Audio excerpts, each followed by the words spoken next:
How prestige industries keep you broke. Danielle did everything right. Top grades, elite internship, prestigious degree. Then, finally, the call she'd been waiting for, a job at a brand name publication, the kind of place that makes your parents proud, your friends jealous, and your LinkedIn profiles sparkle. And on her first week, somebody told her the line that would define the next 5 years of her life. You don't do this for the money, you do it because you love the work.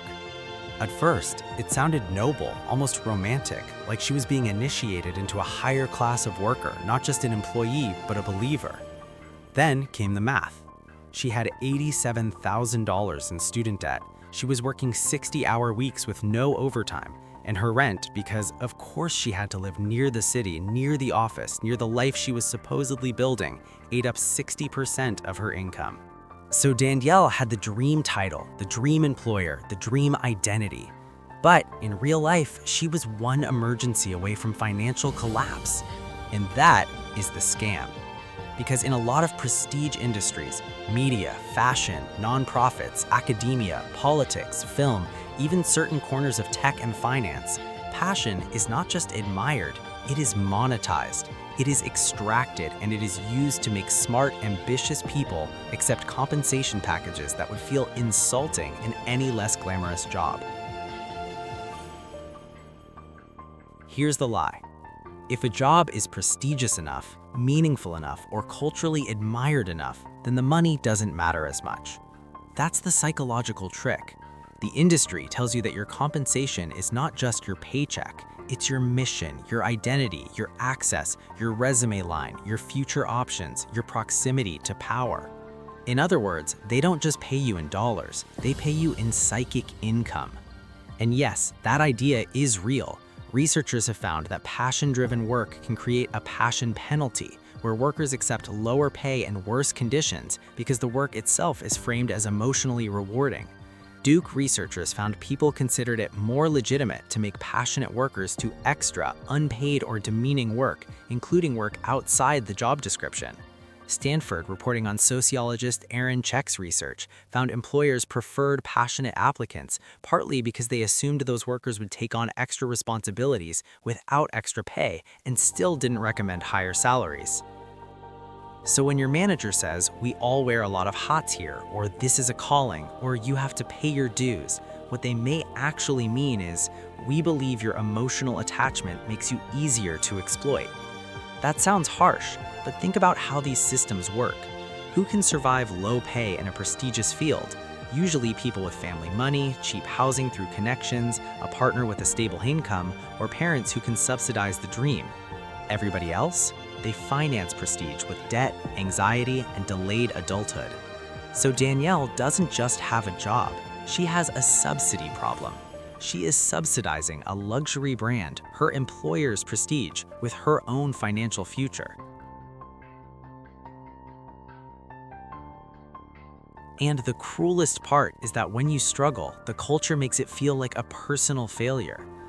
Like if you were better with money, tougher, more disciplined, more grateful, then maybe you could survive the same system that is built to underpay you. But no, sometimes the problem is not that you are bad at money. Sometimes the problem is that you're being paid in applause.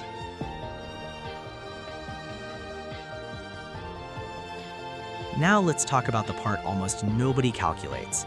Not the salary, the cost of maintaining the identity required to earn that salary.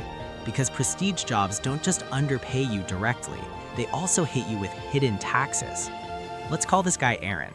Aaron works at a respected agency. His gross salary is enough to sound impressive at dinner parties. On paper, he looks like he's winning.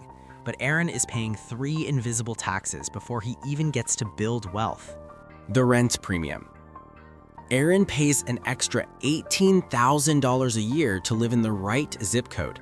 Not because it makes him happy, because in prestige industries, geography is costume design.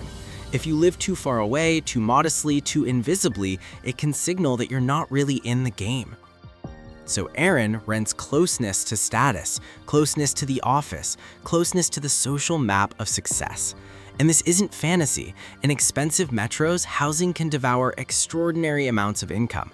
CNBC reported that a household with median income in New York City would need to spend nearly 69% of earnings to rent the average-priced apartment there. Then there's the networking tax.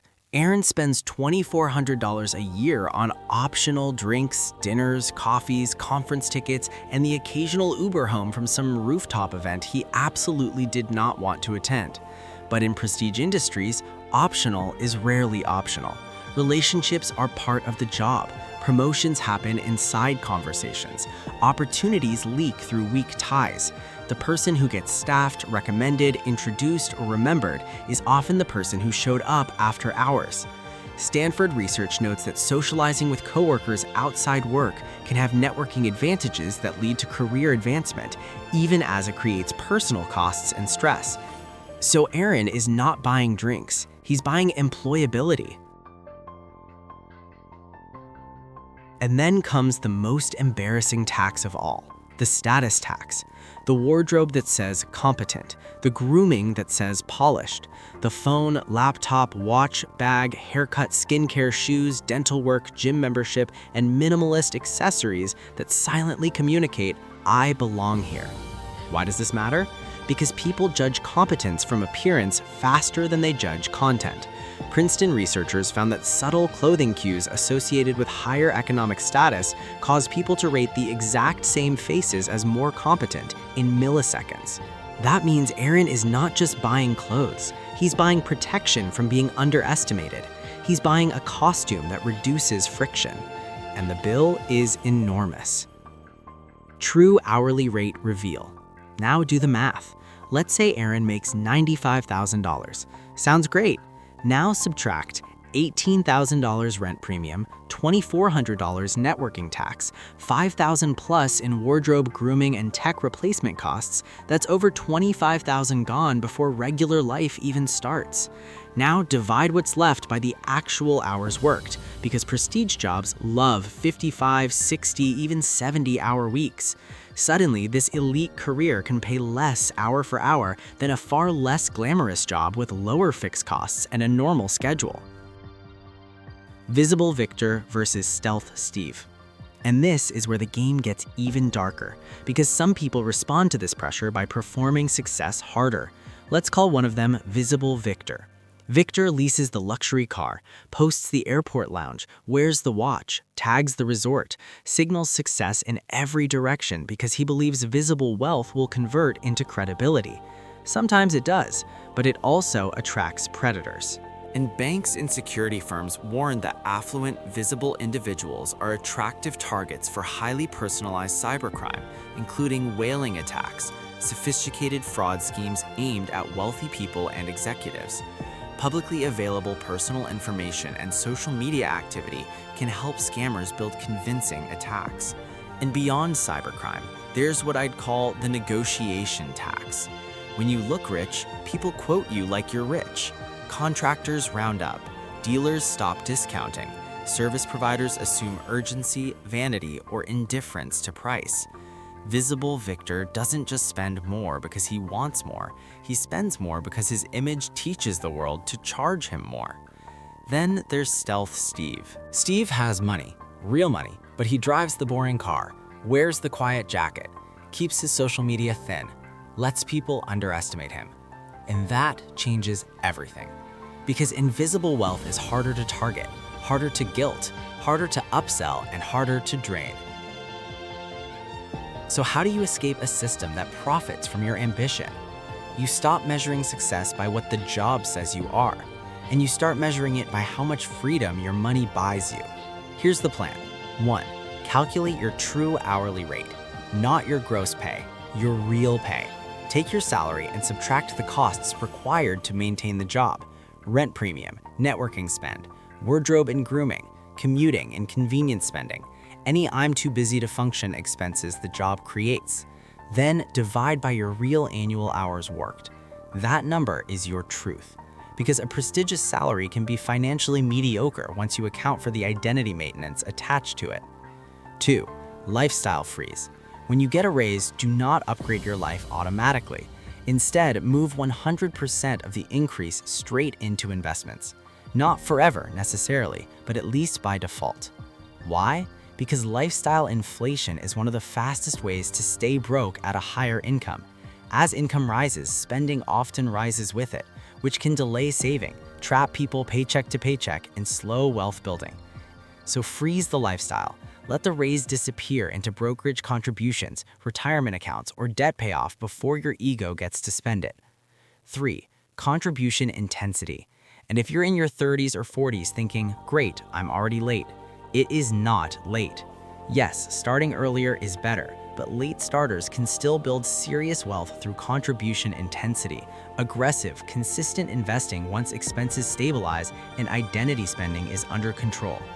Investopedia notes that even a 40-year-old who fully funds a 401k each year until 67 can potentially build a substantial retirement balance, and catch-up contributions after age 50 create even more room.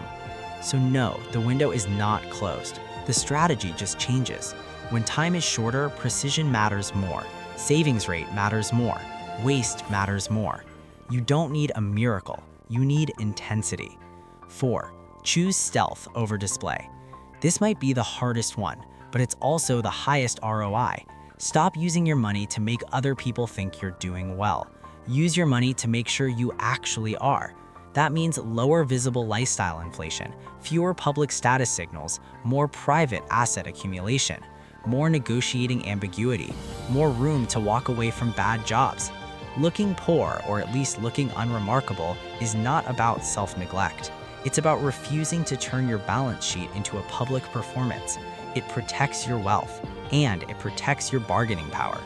Prestige industries survive by selling you a fantasy that being admired is close enough to being secure. It isn't. A fancy job title cannot make a rent burden disappear. A prestigious employer cannot compound your retirement, and visible success cannot protect you from invisible fragility. So choose carefully. Choose the kind of wealth no one can congratulate you for, the kind that lowers your stress, the kind that shortens your dependency, the kind that lets you say no, the kind that lets you leave.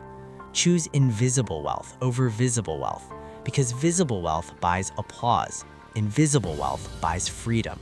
And if you have to choose between looking rich and becoming untouchable, choose untouchable. If this hit a nerve, send it to someone in a dream job who's quietly drowning.